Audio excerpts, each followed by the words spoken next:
The flash bulbs erupted like synchronized lightning, illuminating Senator Julian Thorne and his impeccable wife as they descended the Capitol steps, the golden couple of American politics. But in the shadows of the motorcade, a single encrypted notification lit up a phone screen that shouldn't have existed, carrying a message that could dismantle the entire administration. It is in these quiet, stolen seconds that the real history of Washington is written, not in laws, but in the lies whispered between lovers who know the cost of getting caught. If you find yourself drawn to the dangerous beauty of secrets that refuse to stay buried and the complex human stories hiding behind the headlines, stay with me. There are layers to this scandal that the cameras will never capture, and I'd love for you to witness them unfold. The applause in the grand ballroom of the Willard Intercontinental was a physical thing, a wave of sound that crashed against the crystal chandeliers. Senator Julian Thorne stood at the podium, his smile practiced, perfect, and terrifyingly charming. He waited exactly 4 seconds for the noise to subside, a timing trick Elena had taught him 3 months ago. Elena Vance stood in the back of the room, near the catering exit, clutching a glass of lukewarm sparkling water. She watched him. She watched the way his left hand gripped the mahogany lectern, the slight tension in his jaw that the cameras missed but she knew intimately. He was wearing the navy silk tie she had bought him at a small boutique in Georgetown, a gift given in the safety of her apartment where he was just Julian, not the junior senator from Virginia. "He's on fire tonight," a voice murmured beside her. Elena didn't flinch.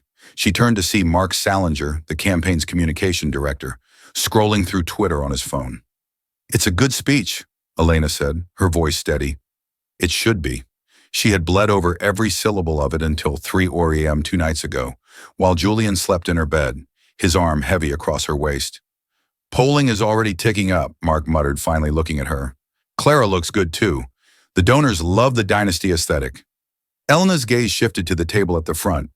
Clara Thorne sat with the posture of a queen, her blonde hair swept up in a chignon that cost more than Elena's rent. Clara was applauding, her face a mask of supportive adoration. It was the role she was born to play, executed with a cold, flawless precision. On stage, Julian's eyes swept the room. It was a politician's scan, designed to make every donor feel seen without actually focusing on anyone. But then, for a heartbeat, a fraction of a second that felt like a skipped pulse, his gaze locked onto the back corner of the room. He found her. Elena felt the air leave her lungs. In that crowded room of 500 people, the connection was a live wire. He didn't smile. He didn't nod. He just looked at her with a raw, hungry intensity that contradicted the polished rhetoric he had just delivered about family values and transparency. Then he blinked, and the senator was back. He turned to his wife, extending a hand to help Clara up to the stage for the final photo op. Elena set her glass down on a passing tray. The nausea of guilt and desire was a familiar cocktail now. She needed air. She slipped out the side door, into the quiet, carpeted hallway of the hotel. The noise of the gala was muffled here, a distant roar like the ocean. She walked toward the elevators, checking her phone. Screen clear. No messages. She pressed the button for the lobby. The elevator dinged softly, the doors sliding open to reveal an empty mirrored box. As she stepped in, her phone buzzed. She looked down. A message from an unknown number. The burner phone. "Jay, wait for me." Elena stared at the screen. Her thumb hovered over the keypad. This was reckless. He was supposed to be shaking hands for another hour. He was supposed to be going home to the McLean estate with Clara. You can't. Mark is watching everyone." The typing bubble appeared instantly. "Jay, I can't breathe in there. 10 minutes. The service corridor on the 4th floor."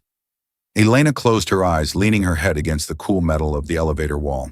She knew the layout of the hotel. The 4th floor was conference rooms, likely empty at this hour. It was insane. It was suicide. She pressed the button for the 4th floor. The hallway was dim, smelling of industrial cleaner and stale coffee. Elena walked softly, her heels sinking into the plush carpet. She found the service alcove he had mentioned, a small recess near the emergency stairs.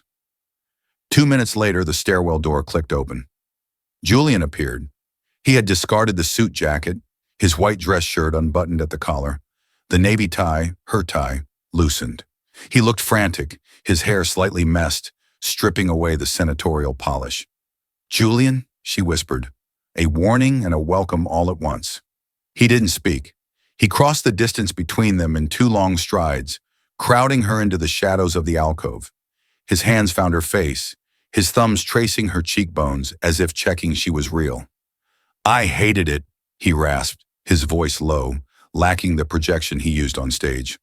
"Every word. I felt like a fraud." "You were brilliant," Elena said softly, her hands resting on his chest. She could feel his heart hammering against her palms. "They loved you." "I don't care about them," he said, pressing his forehead against hers. He smelled of expensive scotch and the expensive perfume of the women he had been forced to hug. "I was looking for you. The whole time, Elena. Just you." "Clara's downstairs," she reminded him, the name tasting like ash. "The press is downstairs." "Let them wait," Julian murmured, his lips brushing against her ear, sending a shiver down her spine that had nothing to do with the cold. "Tell me to stop, Elena. Tell me to go back down there and be the good husband, and I will." Elena looked up at him. The shadowed hallway hid the lines of exhaustion around his eyes, making him look younger, more like the man he wanted to be rather than the symbol he had become. This was the trap. This was the addiction. "Don't go," she whispered. And in the silence of the empty corridor, the senator kissed his speechwriter, and the lie became the only true thing in the building. The morning sun hitting the limestone of the Russell Senate office building was usually a sight that made Elena feel anchored, a reminder of why she endured the 80-hour work weeks. Today, however, the light felt invasive, exposing dust motes in the air, and the exhaustion etched into every face in the conference room. The gala was over. The applause had faded. Now came the bill. Mark Salinger stood at the head of the mahogany table, flanked by 3 men in charcoal suits who looked less like lawyers and more like undertakers. Julian sat at the opposite end, his hands clasped on the table, his posture rigid. He hadn't looked at Elena once since the meeting began. "The vice president's team called at 6 a.m., Mark announced, his voice devoid of celebration. "They are vetting a short list. We are on it. This isn't a drill anymore." A murmur rippled through the junior staffers, a mix of excitement and terror. Elena stayed silent, her pen hovering over her notepad. She kept her face neutral, a skill she had honed over 3 years in D.C. But her stomach nodded. VP vetting wasn't just a background check. It was an autopsy performed on a living patient. "This is a forensic audit of your life, Senator," the lead lawyer said, sliding a thick binder across the table toward Julian. "They will talk to your elementary school teachers. They will review every financial transaction since you were 18. They will subpoena your deleted emails." He paused, scanning the room. "If there is anything at all, that you haven't told us, now is the time to burn it or bury it, because they will find it." Elena felt a cold prickle of sweat down her spine. She looked at Julian. For a split second, his composure faltered. His eyes flickered toward her, a microscopic movement that screamed panic, before snapping back to the lawyer. "There's nothing," Julian said. His voice was steady, but Elena heard the lie. It was the same tone he used when he told Clara he was working late. "Good, why?" Mark said, taking over. "We are initiating Protocol 0. No unmonitored calls, no unscheduled movements. The senator's schedule is now locked. Every minute is accounted for until the vetting is complete. That includes personal time." Mark's gaze swept over the staff, landing briefly on Elena. Did he know, or was he just being his usual paranoid self? "Elena!" Mark barked, making her jump. Internally. "I need the draft for the infrastructure bill scrubbed. Nothing controversial. Bland is better. We can't afford a soundbite that can be twisted right now." "Understood," she said, her voice sounding foreign to her own ears. The meeting dispersed in a flurry of anxiety. As the room cleared, Elena lingered, hoping for a word, a signal, anything from Julian. He stood up, gathering his files. He walked past her, so close she could smell the cedar warmth of his cologne. He didn't stop. He didn't slow down. He walked straight through the door held open by Mark, vanishing into the secure corridor of his private office. The message was clear. Stay away. That night, Elena sat in her apartment in Adams Morgan. It was raining, the water streaking the windows and blurring the city lights into abstract smears of neon. Her phone sat on the coffee table like an unexploded bomb. Usually this was the time he would message. A signal on signal. A brief, thinking of you, or miss you. She picked up the phone and opened the app. Last seen, yesterday, he had gone dark. She walked to the window, looking down at the wet street. She understood the logic. She was a political animal. She knew that for him to survive the vetting, he had to be perfect. And she was the imperfection. She was the liability. But logic didn't stop the ache in her chest. For months, he had told her she was the only one who really knew him.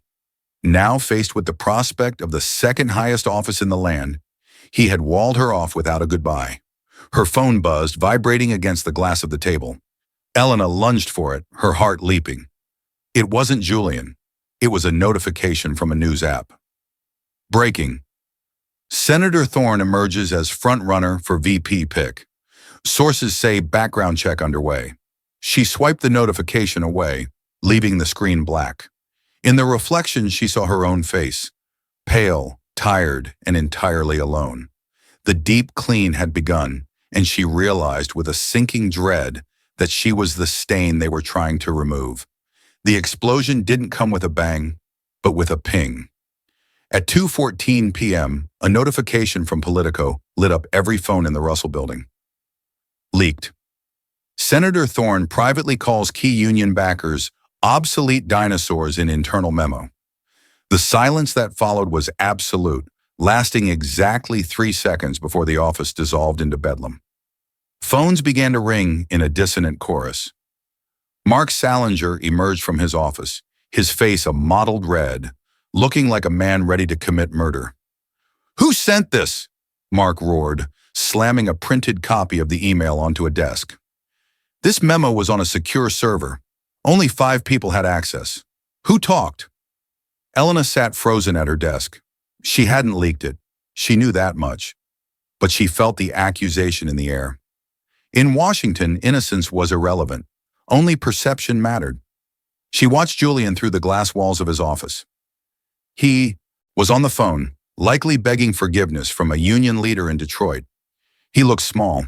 The commanding figure from the gala was gone, replaced by a man frantically trying to plug holes in a sinking ship. The rest of the day was a blur of damage control. Denials were drafted. Press releases were issued. By the time Elena clocked out at midnight, her head was pounding with a tension headache that felt like a vice. She took a cab home to Adams Morgan, watching the rain streak the windows. The city felt hostile tonight, every shadow potentially hiding a photographer or a private investigator. She entered her apartment, tossing her keys on the counter. She didn't turn on the lights. The street lamps outside provided enough illumination. She poured herself a glass of wine, her hand trembling slightly. She needed to sleep. She needed to forget the look of panic in Julian's eyes. Then a knock. 3 sharp raps. Not the rhythm of a delivery, nor a neighbor. Elena froze. It couldn't be. She walked to the door and looked through the peephole. She gasped, fumbling with the deadbolt. She pulled the door open. Julian stood in the hallway. He was wearing a baseball cap pulled low and a nondescript windbreaker, the universal disguise of famous men doing things they shouldn't. He was soaked. "Julian," she whispered, pulling him inside and slamming the door shut. "Are you insane? Protocol 0. Mark said—" "To hell with Mark," Julian said, his voice ragged. He didn't move further into the apartment. He just stood on the entryway rug, dripping water onto the hardwood. He looked shattered. The charm was completely gone, leaving behind a raw, terrified exhaustion. "They're going to kill me, Elena," he said quietly. "The unions. The party.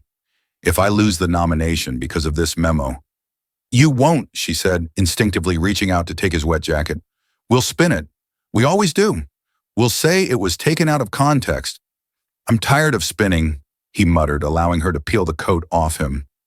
Underneath, he was still wearing his suit trousers and dress shirt, though the collar was damp. He walked past her into the living room, collapsing onto her gray sofa.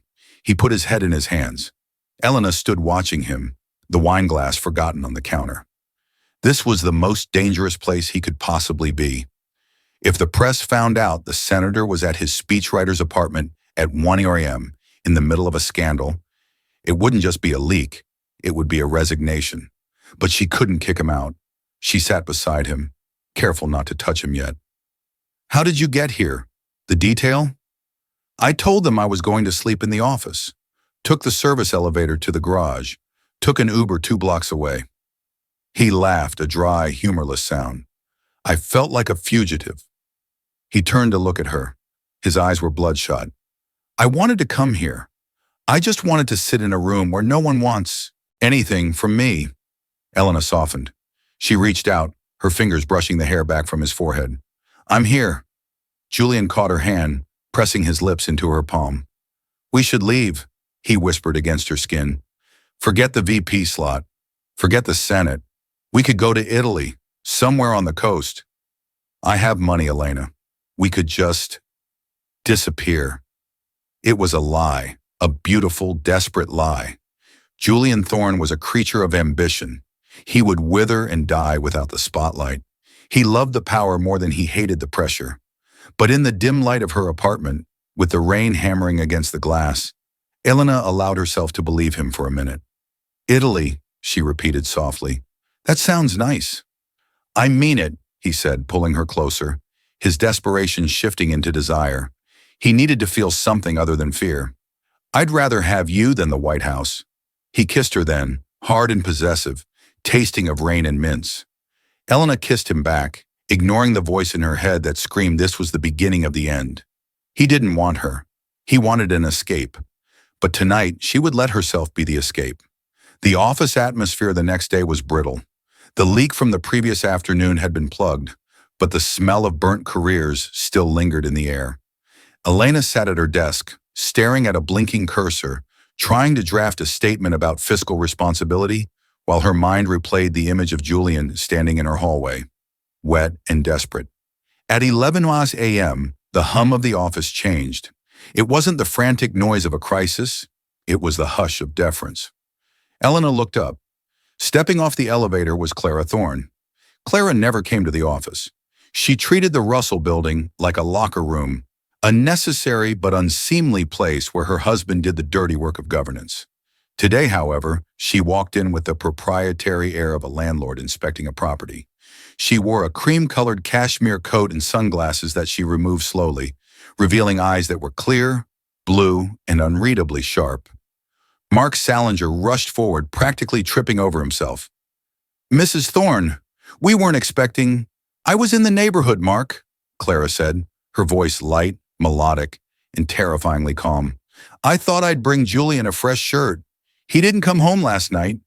The sentence hung in the air. Elena stopped typing. Her heart hammered against her ribs like a trapped bird. He didn't come home. Julian had left her apartment at 3 a.m. He must have gone straight back to the office to sleep on the leather couch to maintain his alibi. He's in a briefing, Mark stammered. I can get him. No need to interrupt, Clara said. She glanced around the room, her gaze gliding over the interns, the press secretaries, and finally landing on Elena. She smiled. It was a small, tight expression. She began to walk toward Elena's desk. Elena stood up, smoothing her skirt with damp palms. Fight or flight kicked in, but there was nowhere to run. Mrs. Thorne, Elena said, forcing her voice to remain level. Good morning. Elena, Clara replied. She stopped right at the edge of the desk, invading Elena's personal space just enough to be uncomfortable. She placed a garment bag on the chair next to Elena. You look exhausted, dear. It's a busy news cycle, Elena managed. It must be.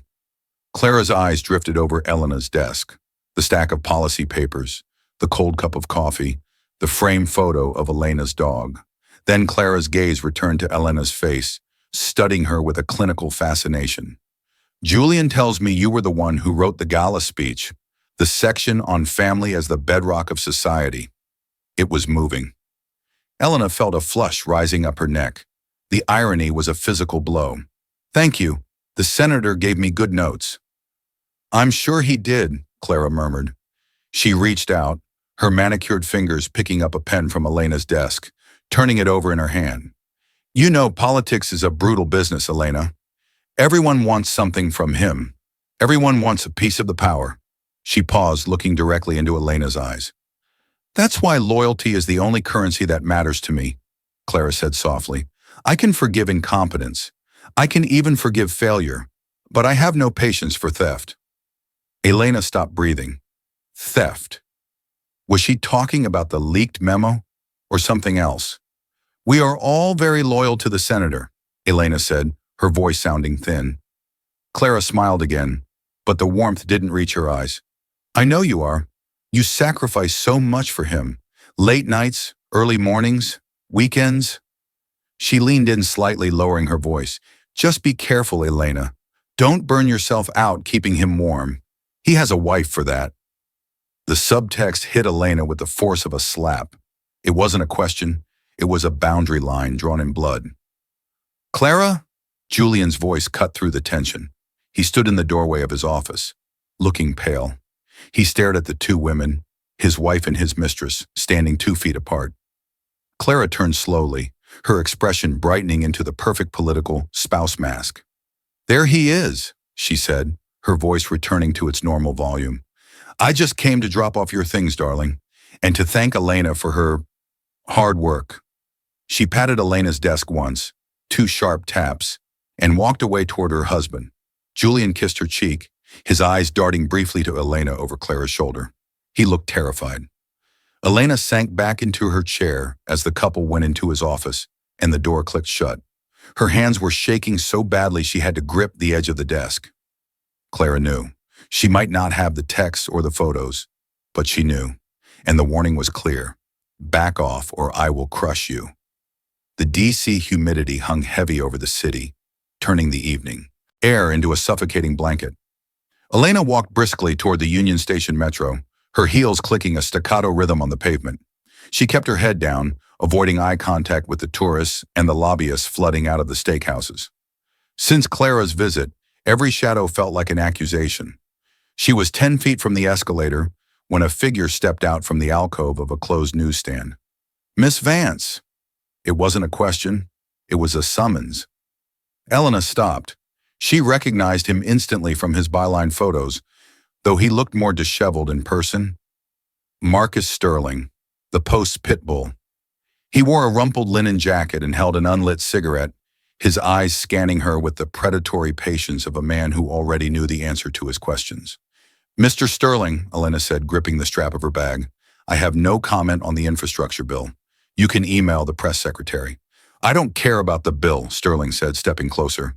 He lowered his voice in an intimate tone that made her skin crawl. I care about the memo, the one calling the union leaders dinosaurs. You were the last person to access the server before that file went to the press. That's a lie, Elena said, though her pulse spiked. I didn't leak anything. I know you didn't, Sterling said smoothly. He checked his watch, as if he had a dinner reservation to get to. But you're the perfect suspect, aren't you? The speechwriter, the outsider, disposable. He leaned in, the smell of stale tobacco and mint hitting her. Here's the thing, Elena.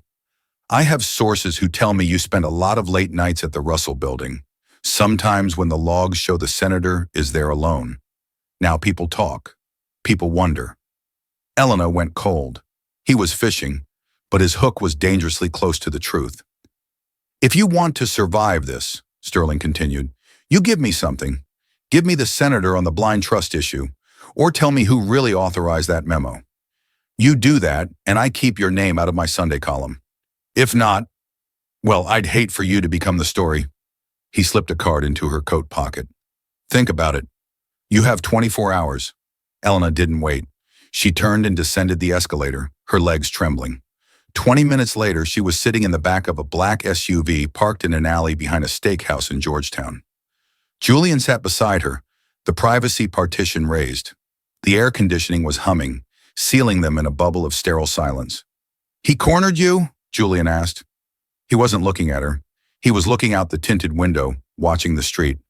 At the station, Elena said, her voice shaking. Julian, he knows. He didn't say it explicitly, but he knows. He used the word disposable. He threatened to put my name in the column. She reached for his hand, needing reassurance, needing him to say that he would fix it, that his power could shield her from a journalist with a hunch. Julian pulled his hand away.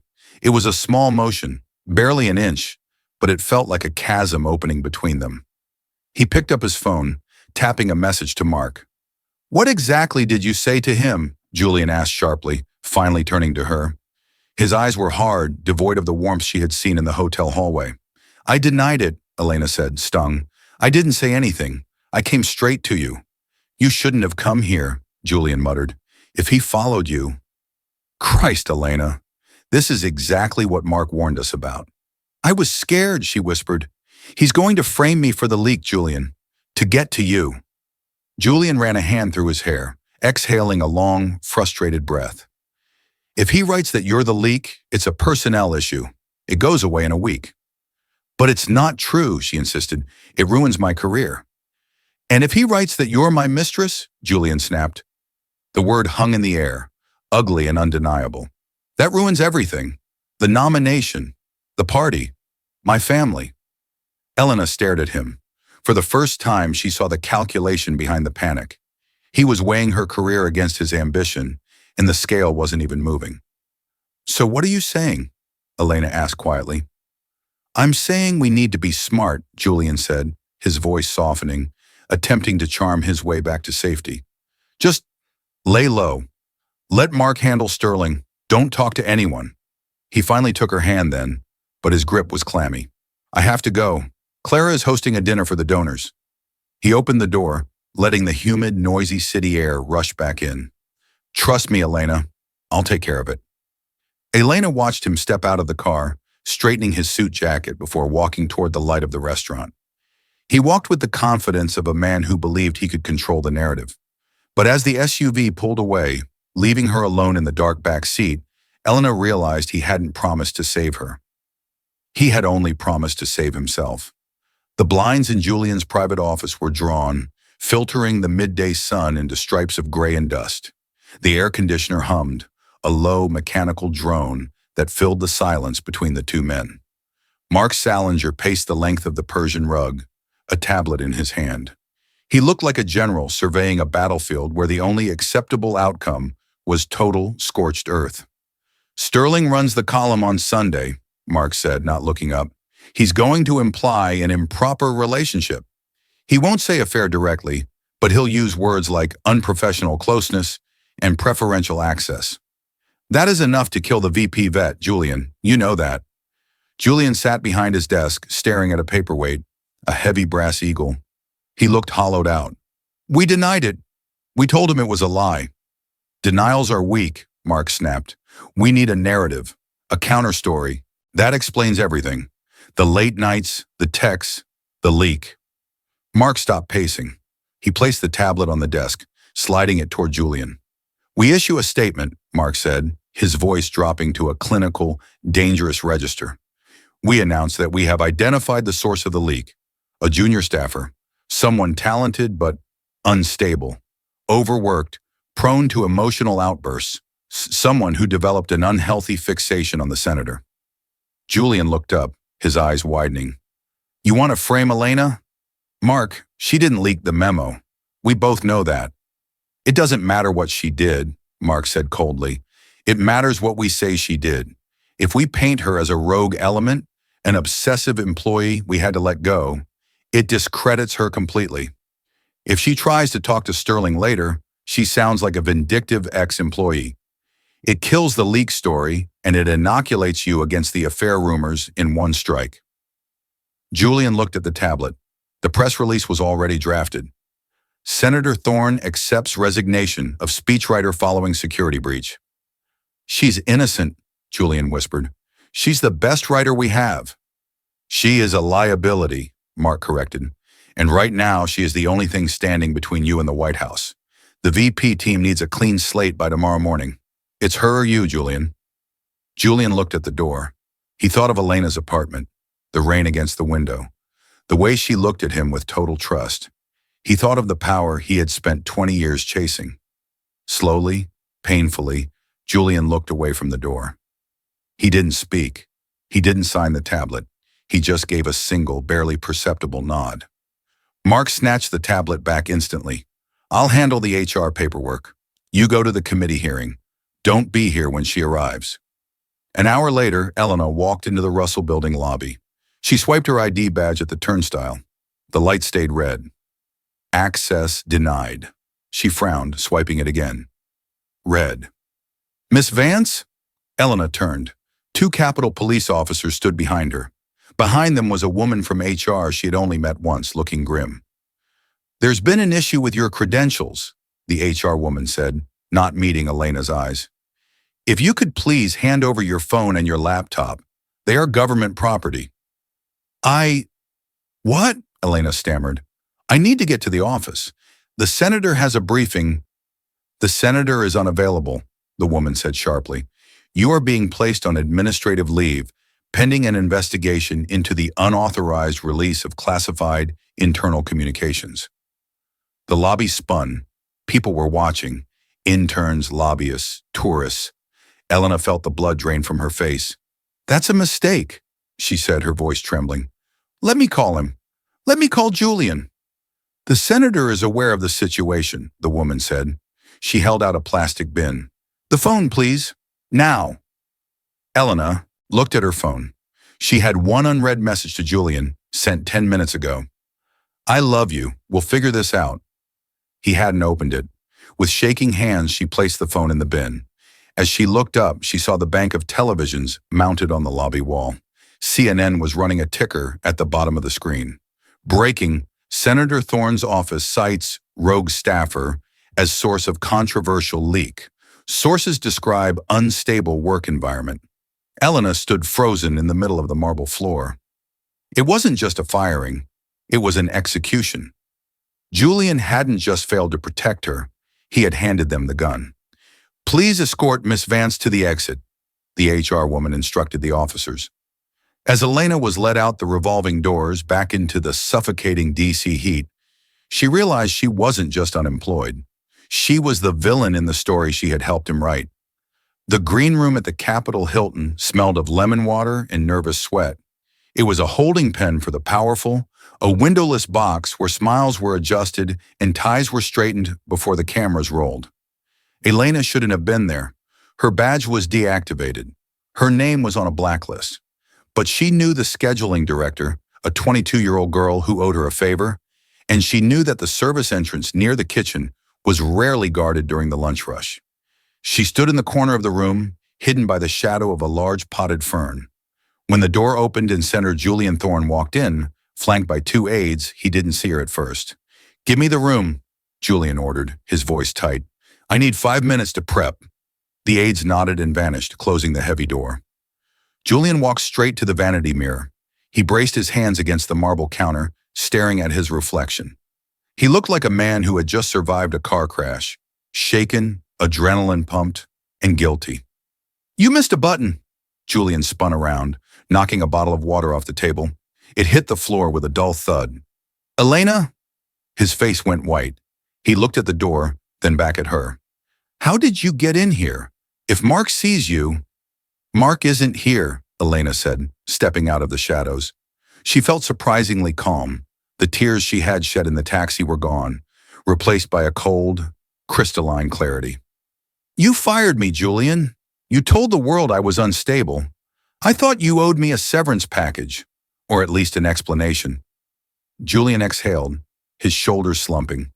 He took a step toward her, his hands raised in a gesture of surrender. Elena, please. You have to understand. It was the only way. The only way to what? She asked. To save your career? To save us, he pleaded, the lie slipping out with practiced ease. They were going to destroy you, Elena. Sterling had the story. If I didn't give them a narrative, they would have branded you a mistress. You would have been scarlet lettered for the rest of your life. This way, it's just a job performance issue. It blows over. I can help you. I can set you up with a think tank in New York. I can... Stop, she said. It wasn't a shout, but it silenced him instantly. She looked at him, really looked at him. The jawline she had adored, the eyes she had thought held depth. Standing there, babbling about think tanks and cover stories, he didn't look like a senator.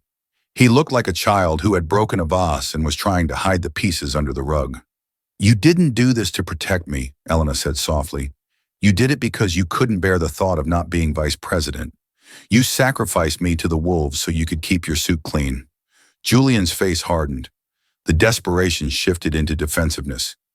You don't understand the pressure, Elena. You write the speeches, but I have to live them. I have to stand up there and be the hero everyone expects. I couldn't let it all fall apart for this. For this, she repeated. Is that what we were? A liability? Julian ran a hand through his hair. I love you. You know I do. But I have a duty. To the party. To the country. Elena laughed, a dry, sharp sound. Don't quote my own lines back to me, Julian. I wrote that line for the Iowa caucus. She reached into her pocket. Julian flinched as if he expected a weapon. Instead, she pulled out a silver USB drive. It contained the original drafts, the timestamps, the metadata that proved she wasn't the leak. It also contained the encrypted backups of their chats, the ones he thought were deleted. I could walk out that door, Elena said, holding the drive up. I could go to Sterling. I could prove that the unstable staffer was actually the woman the senator was sleeping with while his wife was at charity auctions. Julian stared at the drive. The color drained from his lips. Elena, don't. It would ruin me. It would, she agreed. She watched him tremble. She held his life in her hand. She saw the terror in his eyes, not the fear of losing her, but the fear of losing his audience. She realized then that destroying him wouldn't fix anything.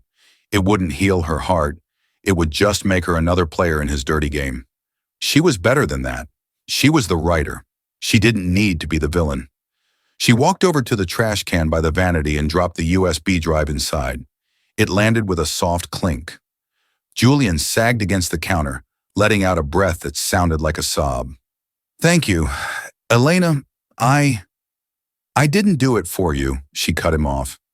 She looked at his reflection in the mirror, perfect, polished, and utterly empty.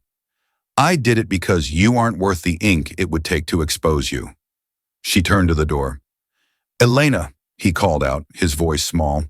What will you do? She paused, her hand on the brass handle. I'm going to write a new story, Julian. One where the hero actually has a spine. She opened the door and walked out, leaving the senator alone with the only person he truly loved. Himself. Union Station was a cathedral of transient souls. The high, gold-leafed ceilings echoed with the announcements of departures. New York, Boston, Philadelphia. Places that weren't here. Elena stood near Gate K, her life packed into 2 suitcases and a shoulder bag. She looked different. The sharp blazers and pencil skirts of the Senate staffer were gone, replaced by jeans and a loose sweater. She felt lighter, as if the humidity of the swamp had finally been washed off her skin. Above the heads of the commuters, a giant LCD screen mounted on the wall broadcasted the news. The banner was bright red. Live. Senator Thorne accepts VP nomination. Elena didn't want to look, but her eyes were drawn to it by the gravitational pull of habit. There he was. Julian stood on a stage in a convention center, bathed in patriotic blue light. Confetti rained down around him like static. He was smiling that perfect, practiced smile, holding Clara's hand. Clara looked triumphant, her grip on him possessive and absolute. They were the portrait of American success, a masterpiece painted over a canvas of lies. The sound on the station TV was muted, but the captions scrolled rapidly across the bottom. We must return to the values that built this nation: honesty, integrity, and family. Elena read the words and felt a strange, dull ache. It wasn't the speech she had written. The cadence was off. The rhythm was clunky. It was a speech written by committee, stripped of the poetry she used to feed him. It was safe. It was boring. A woman standing next to Elena, eating a pretzel, pointed at the screen with a napkin. He's handsome, isn't he? They say he's going to be president one day. Elena looked at the woman, then back at the pixelated image of the man whose heart she had once held in the dark. He looks tired, Elena said quietly. That's just politics, honey, the woman laughed, wiping crumbs from her lip. On the screen, Julian stepped up to the microphone alone. He paused, looking out at the roaring crowd. For a fleeting second, the camera zoomed in tight on his face. Elena saw it then, the flicker of panic in his eyes. He looked out at the sea of adoration and realized he didn't know who he was without the words she put in his mouth. He opened his lips to speak, and to the world he looked like a leader. To Elena, he looked like a man drowning in open air. She reached into her pocket and pulled out her phone. She opened her contacts and scrolled to J. Delete contact? This action cannot be undone. She didn't hesitate. She pressed confirm. The phone buzzed in her hand, lighter now, cleansed of the late-night confessions and the desperate promises of a life in Italy that never existed. Now boarding Northeast Regional to New York Penn Station, the loudspeaker announced, the voice echoing through the hall. Elena grabbed the handle of her suitcase. She turned her back on the screen, on the senator, and on the city of white marble and gray morals. She didn't look back to see if he finished the speech. It wasn't her story anymore. She walked through the gate and down the ramp toward the waiting train, stepping into the steam and the noise. As the train pulled away, picking up speed past the monuments that glowed like tombstones in the twilight, Elena Vance opened her notebook to a blank page. She uncapped her pen. The ink flowed black and permanent. She wasn't writing for a senator. She wasn't writing for a vote. For the first time in 3 years, she was writing for herself.